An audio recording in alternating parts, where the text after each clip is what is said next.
This podcast is sponsored by Anchor.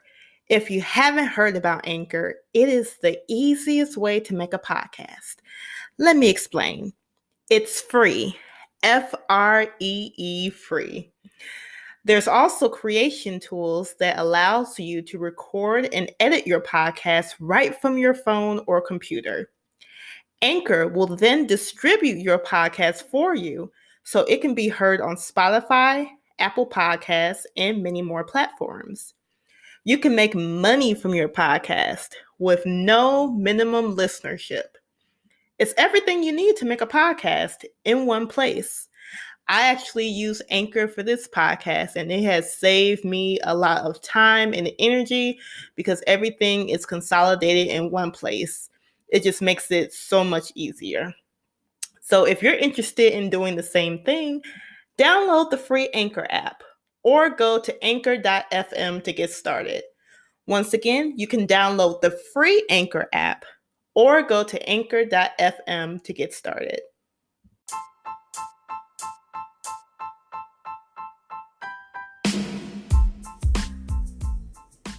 Hey y'all, my name is Christian. I'm a millennial, and this is the Millennial Mind. Millennials get a bad rap for being lazy, non-productive members of society. They are also told that their opinions are warped and that they don't matter. This podcast is designed to express an opinion, but from a millennial's perspective. We will talk about everything from love and relationships to pop culture to pretty much everything that comes to mind. Come join me on this journey of speaking my mind, and I hope that all of you are speaking your mind as well.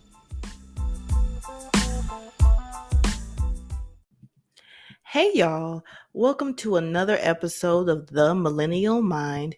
Thank you so much for joining me on this journey of speaking my mind, and I hope that all of you are speaking your minds as well. I hope you guys are enjoying this series on the unsung heroes of Black history. I love to do this series because it puts a spotlight on those who may not have been as popular in Black history, like Martin Luther King or Rosa Parks or Malcolm X. So this just sheds a spotlight on those who didn't get the recognition that they deserved or they worked behind the scenes. So let's get started into this episode. So we're going to discuss more unsung heroes of Black history. The first one is Bayard Rustin. He was an early organizer in the journey of reconciliation, and he was a seminal figure of the civil rights movement who promoted nonviolent actions for change.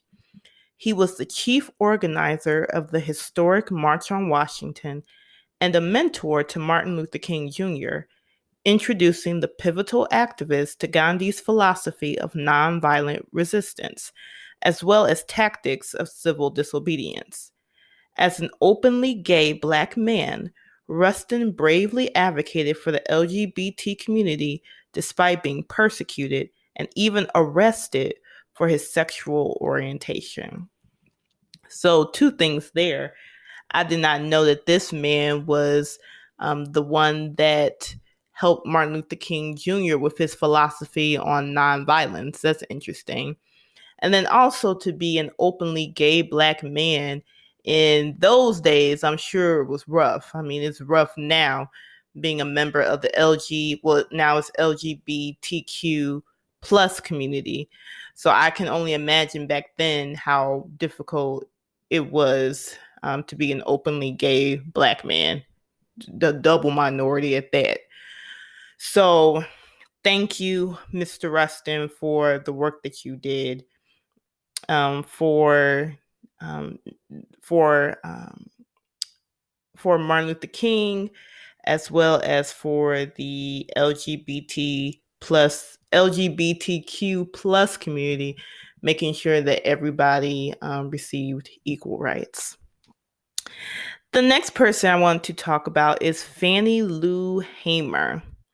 So she was born in Mississippi and she was a voting rights and women's rights activist who worked to abolish racially biased voting requirements in the South.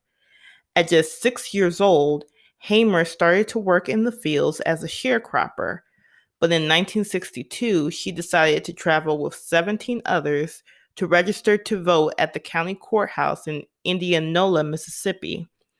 Her act of defiance got her fired from the only job in life she had ever known, just for registering to vote. But this only strengthened her fight for the cause. Hamer helped found and served as its vice chairperson the Mississippi Freedom Democratic Party, worked alongside the Student Nonviolent Coordinating Committee, or SNCC, and played an integral role in the fight for equal education. This is interesting to see how these individuals work so hard to get the freedom to vote. I was talking to someone maybe about almost 2 weeks ago about voting, and they were telling me that with the climate of the world and the poor choice of candidates that we've been having, at least in the United States, they don't feel like they should vote or that it's even worth it to vote.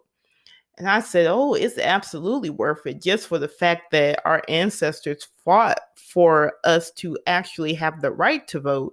That in itself should force us or give us the mindset to vote, even if it's for ourselves. The right to vote is a basic right. But remember, as early as the 1960s, Black people didn't have the right to vote. So this is only 60 years that we've even had the right to vote, or maybe even a little bit less than that. So yeah, I'm an advocate for voting. I voted in every election that I could, and just for people like this, like Fannie Lou Hamer, who was fired from her job for trying to vote, that gives me the initiative to vote in any future elections. Okay, let's move forward. The next person is Frank Smith Jr.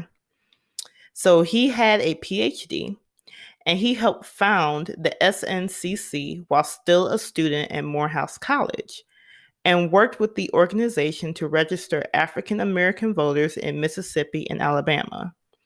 He is also noted for his key role in the organization of protests and marches during the Freedom Summer, a 1964 voter registration drive to increase the number of Black voters in Mississippi. So yes, all of these people, including Mr. Smith Jr., really were behind the movement of having Black people to vote, and especially in the South. I'm not sure if this was so much of a problem in the North, so like in Illinois or Michigan or New York, but in the South, post-slavery, people were having some problems, okay? They were having issues. Let's go with one more and then we'll go on the break. So Charles Hamilton Houston. So while Charles Hamilton Houston's death preceded the widely accepted start of the civil rights movement by 4 years, his influence on the movement was undeniable. A Harvard-educated lawyer, Houston was, among many other things, instrumental in challenging the racially discriminating Jim Crow laws, which led to the U.S. Supreme Court decision to declare racial segregation in public schools unconstitutional. Wow. So Mr. Houston was part of the reason why racial segregation in public schools became unconstitutional. That is pivotal because you don't hear about that. You don't hear about the people who are working behind the scenes. You only hear about, Brown versus Board of Education, but people like Mr. Houston really push that movement forward to make it unconstitutional to have racial segregation in public schools. And it's interesting. I remember for me, The majority of my high school career was in a predominantly white school. If it wasn't for people like Mr. Houston, I would not have been able to go there. Um, for my freshman year of high school, I was in a predominantly Black school, and I didn't have the same opportunities like I did with a predominantly white school. I learned a lot more. The school was more advanced than the predominantly Black school.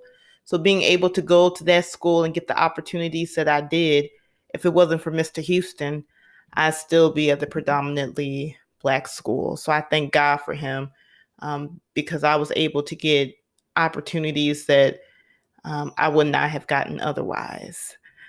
Okay, y'all, let's take a break and we'll be right back with a few more unsung heroes.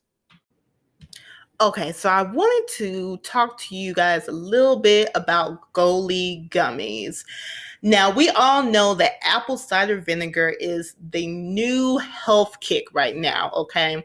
So you're supposed to take a shot or two in the morning. Some people take it 3 times a day, and you're supposed to get a lot of health benefits, such as losing weight, appetite control, etc. If you guys have ever taken apple cider vinegar shots, it is a very strong taste, okay?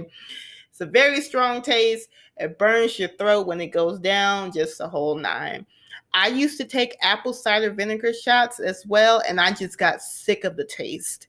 So I tried to find an alternative to it where I wouldn't lose the benefits, but the taste would be a little bit better. That's when I found out about Goli gummies. Now, Goli gummies, they are little gummies that has apple cider vinegar in it, and you get all of the same benefits of an apple cider vinegar shot. So the appetite control, the weight loss, etc. It's really tasty, so you don't have that burning sensation that's going down your throat every time you consume it. It's amazing. It comes in nice little packaging. They also have, you can also get an individual bottle if you want to try it, or you could do the 1 month supply, 3 month supply, or even a 5 month supply of these gummies. I take them every day and I love them. I try not to eat them as candy because they're just that good. If you want to take advantage of these gummies, I do have a special promo code for my listeners. You can go to go.goli.com/cfuller to get an additional 5% off your purchase. And there is nothing wrong with additional savings. I will take whatever I can get. So if you want to take advantage of these gummies, go to go.goli.com/cfuller to get additional savings. Okay, y'all, we are back. So let's go over a few more unsung heroes of Black history. So the next one is Dion Diamond. So in addition to facing off against members of the American Nazi Party as student activist at Howard University, Dion Diamond was an early counter-protester and made it his point to, as he told StoryCorps, crash segregated society. One of those ways he did that was by protesting a group of anti-integration picketers at a Maryland amusement park in 1960, for which he was arrested. Woo! So, yeah. So this kind of answered my question about whether this stuff was going on in the North. I guess Maryland is more northeast, but to me it counts. So it looks like people were against integration in the North too. So Mr. Diamond, what he called crashed segregated society and helped to put an end to that. So thank you, Mr. Diamond. The next person is Joanne Robinson. So after facing firsthand verbal abuse for sitting in the empty white section of a city bus, Joanne Robinson became a major player in the notable Montgomery bus boycotts.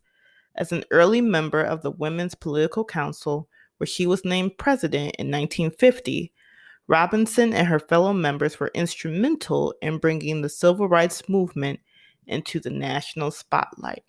So here we go. Here's another individual who was key in making the civil rights movement known, at least in the United States. The next person is Asa Philip Randolph. Asa Philip Randolph's equality efforts date all the way back to World War I. As a major organizer of anti-discrimination and anti-segregation protests, Randolph served as the leader of America's first primarily Black labor union, Brotherhood of Sleeping Car Porters. So that's interesting. I did not know that there was a Black labor union. So thanks to Mr. Randolph, he is the one who helped serve in that union, the Brotherhood of Sleeping Car Porters. I've never heard of that union. So Mr. Randolph gave opportunities to Black laborers. So thank you, Mr. Randolph.